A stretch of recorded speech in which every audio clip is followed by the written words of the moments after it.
مصر میں جس شخص نے یوسف علیہ السلام کو جو خریدا تھا اس نے اس بچے کو گھر لے گیا، اور جس شخص نے مصر میں ان کو خریدا تھا اس نے اپنے بیوی سے کہا کہ اس کو خاطر سے رکھنا، کیا عجیب ہے کہ ہمارا کام آوے یا ہم اس کو بیٹا ہی بنا لیں۔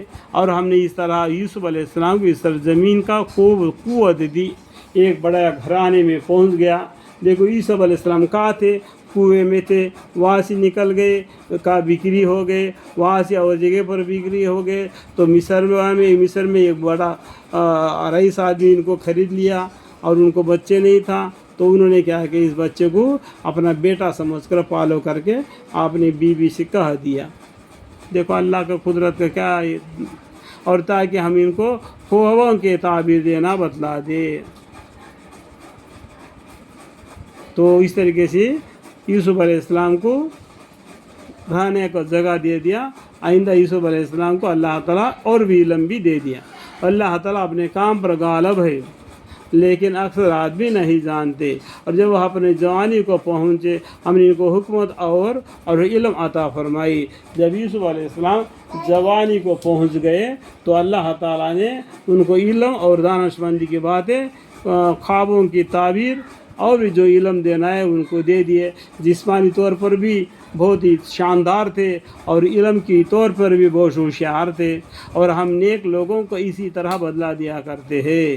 اور جس عورت کے گھر میں یوسف علیہ السلام رہتی تھی، یعنی جو مصر کا جو رئیس آدمی ان کو خرید کے لے کے گیا تھا، تو ان کی عورت ان کو پالتی تھی۔ جب اس کے اندر کیا گیا، یوسف علیہ السلام کے بارے میں عشق جگ گیا، وہ ان سے اپنا مطلب حاصل کرنے کو پھسلانے لگی، اور سارے دروازے بند کر دیے، اور کہنے لگی کہ آ جاؤ تم ہی سے کہتی ہوں۔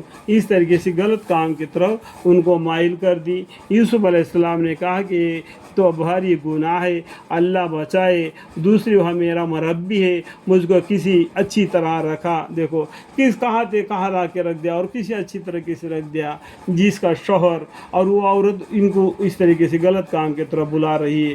ایسی حق فرماشوں کی فلاح نہیں ہوا کرتی۔ اس طریقے سے یوسف علیہ السلام کے دل دماغ میں آ گیا، اور اس عورت کو اور دل میں تو ان کا خیال جم ہی رہا تھا، پہلے سے جم گیا تھا ان کے بارے میں، یوسف علیہ السلام کے بارے میں اس عورت کو ان کا دل میں خیال، اور ان کو بھی اس عورت کو کچھ خیال ہو چلا تھا۔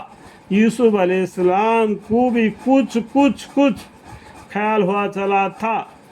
یہاں پر ایک نمبر فائدہ لکھا ہوا ہے، پڑھنے سے معلوم پڑ جائے گا، اللہ تعالیٰ نے ان کو اس غلط کام سے بچا لیا۔ اگر یعنی رب کی دلیل کو انہوں نے نہ دیکھا ہوتا، اللہ تعالیٰ کی طرف سے جو ہی آئی ہے، اگر ایسا غلط کام کر بیٹھیں گے تو آپ کا نام پیغمبروں سے نکال دیا جائے گا، اور دنیا میں بھی بدنامی اٹھانا پڑے گا۔ تو اس طریقے سے اللہ کے دلیل جب ان کے پاس پہنچے تو ہم چلا تھا اس کو اپنے رب کی دلیل کو انہوں نے نہ دیکھا ہوتا تو زیادہ خیال ہوتا، عجیب نہ تھا۔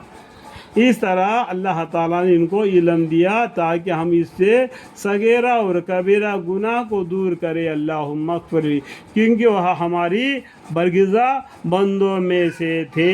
یوسف علیہ السلام اللہ کے چنے ہوئے پیغمبروں میں سے تھے۔